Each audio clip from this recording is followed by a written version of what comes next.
Welcome to the Popcorn Talks, watch it on Netflix.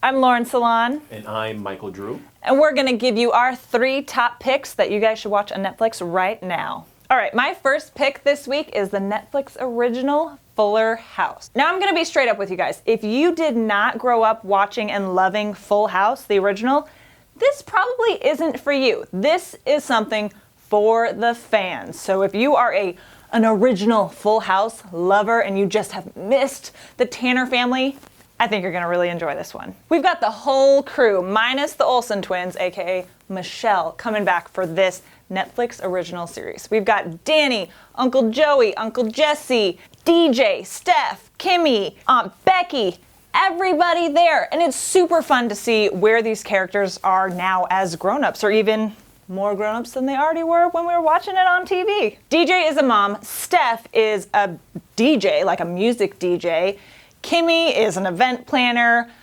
Becky is a TV host along with Danny, Uncle Joey's a comedian with a show in Vegas, and so much more. In just the first episode alone, we've got a lot of classic old school Full House jokes, kind of cheesy but also super cute, like, good dad jokes, if you will. And we've also got some sing-alongs, which is super fun. There's a little bit of shade thrown at the Olsen twins, who decided not to come back for this reunion special.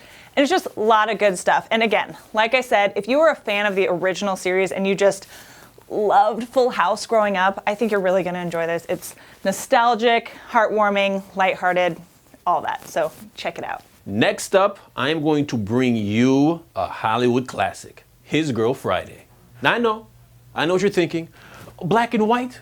It's 2016. We need internet references. I need color for my eyes.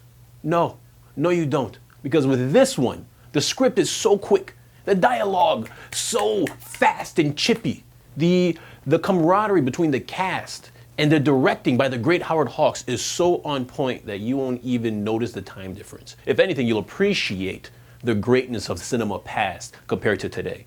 It's that good. The story follows Hildy, a tenacious journalist a la Lois Lane, who is doing whatever she can to get out of the business. She's preparing to marry her new beau, Bruce, who is the exact opposite of her, borderline boring and dull. He's pretty much what she thinks she needs to avoid the high-paced lifestyle. Her newspaper editor is not exactly too fond of this because he does not want to lose his ace reporter.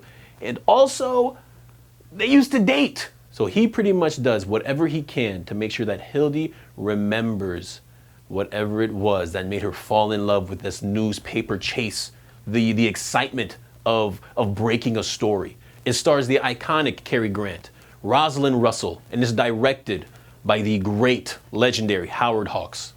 You are going to enjoy this one. Put it in your queue. If you like food, and who doesn't, you are going to love this next one. It's Chef. Jon Favreau wrote, directed, and stars in this heartwarming comedy about a very upscale chef named Carl Casper who works at a fancy pants LA restaurant owned by Dustin Hoffman's character. Hoffman's character wants him to stick to the same tried and true and ultimately successful but kind of boring menu, while our chef Casper wants to experiment and be creative with things. The two butt heads over this all the time. And things progress, and ultimately, after a very unfortunate tweet gone viral in the bad way situation, our chef finds himself without a job and looking for kind of what the next thing in his life is going to be. And his home life and his personal life isn't really that great either. His ex-wife is played by Sofia Vergara. The two have really fun on-screen chemistry. They share a son together, but Chef isn't really a very present dad. And so in his life, outside of working at his restaurant and cooking food, he doesn't have much going on, and he's not really finding his joy and his, passion for life. Carl's friend, played by John Leguizamo, suggests that the two of them start a food truck business together. It's summertime, so our chef says, hey, to his son, come along with me. This will be a fun time for us to bond. We'll get to hang out. So the 3 of these guys start from Miami and take this epic road trip all the way back to LA, cooking the most delicious looking and tasting, from what people are saying all along the way, Cuban food ever. I mean, it looks so dang good. It's a story about rediscovering your passions, chasing them down, and essentially revitalizing your love for life. I really loved this movie and I highly recommend it, but before you sit down to watch it, you better have eaten a really good meal or have some great snacks with you because you are going to be wanting to eat the entire time. That's it for Popcorn Talks. Watch it on Netflix. We will see you next week. I'm Michael Drew. You can find me on Twitter at Michael_Drew, Michael EAL. And I'm Lauren Salon. You can find me all over the internet at Lauren Salon. Peace. Binge on.